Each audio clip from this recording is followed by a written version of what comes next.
Assalamualaikum warahmatullahi wabarakatuh. Kembali lagi bersama saya Muhammad Arif Subhan. Pada kesempatan yang berbahagia ini, saya akan sedikit berbicara tentang indahnya menghafalkan Al-Quran dan tata caranya agar kita menghafal itu dengan mudah dan dengan cepat. Baik, pada kesempatan kali ini teman-teman, pastinya semua orang ingin menghafalkan Al-Quran dengan cepat dan dengan benar, karena menghafalkan Al-Quran itu sebuah impian dan sebuah cita-cita pada semua orang. Nah, di sini saya akan menjelaskan tentang mudahnya menghafal Al-Quran dan tata caranya. Yang pertama itu, ketika kita mau menghafalkan Al-Quran itu, kita harus mempunyai kesungguhan dari hati. Dan yang kedua, kita harus mempunyai tekad yang kuat, dan lalu kita harus ikhlas. Maksudnya ikhlas di sini itu kita menghafal Al-Quran itu semata-mata karena Allah, bukan karena untuk dipuji atau dibilang hebat sana sini. Itu tidak, teman-teman. Memang menghafalkan Al-Quran itu sulit, tapi dalam kesulitan itu pasti Allah mempunyai kemudahan, dan pastinya Allah akan memberi kemudahan barang siapa yang ingin menuju ke jalannya yang baik dan benar. Seperti pada penggalan ayat Quran surat Al-Baqarah, la yukallifu wa nafsan illa usaha, yang artinya Allah tidak akan membebani jiwa kecuali batas kemampuannya. Dari ayat situ sudah jelas dipaparkan bahwa pastinya Allah akan mempermudah hambanya, dan Allah pasti tahunya akan mempermudah suatu hambanya yang menuju jalan kebenaran. Nah, di sini itu saya akan coba menjelaskan tentang tata caranya. Yang pertama itu, ketika kita menghafalkan Al-Quran itu, kita jangan tergesa-gesa. Nah, di sini yang sering terjadi ketika banyak orang yang menghafalkan Al-Quran, tapi dia tuh tergesa-gesa, entah itu dia gugup atau buru-buru.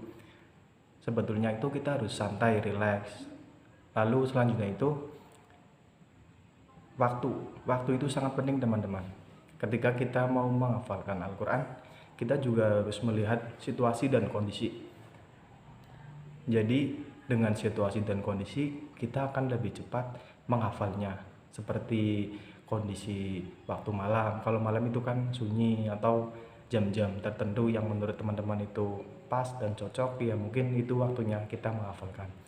Lalu yang selanjutnya, kita selalu menjaga hafalannya dengan cara kita mengikuti lomba. Nah, di sini maksudnya lomba itu bukan kita pamer atau apa. Dengan kita selalu ikut dalam audisi perlombaan, tentunya hafalan kita dan semua yang kita hafalkan dari tiap hari ke hari tentunya akan selalu teringat, dan mental kita akan semakin kuat.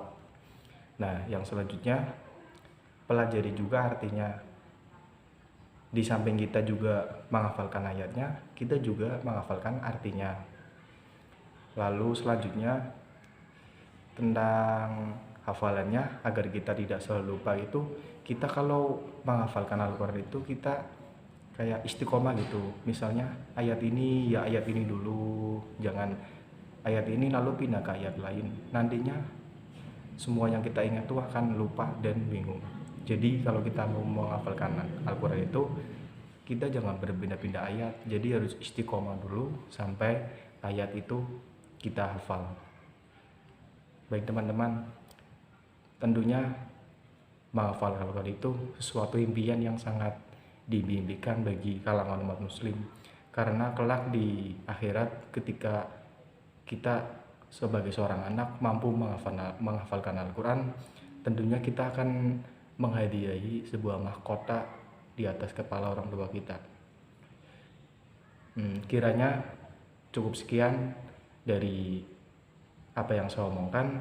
Kurang lebihnya mohon maaf. Tetap semangat teman-teman dalam menggapai ilmu, dan tentunya semangat dalam menghafalkan Al-Quran. Sekian dari saya, kurang lebihnya mohon maaf. Wassalamualaikum warahmatullahi wabarakatuh.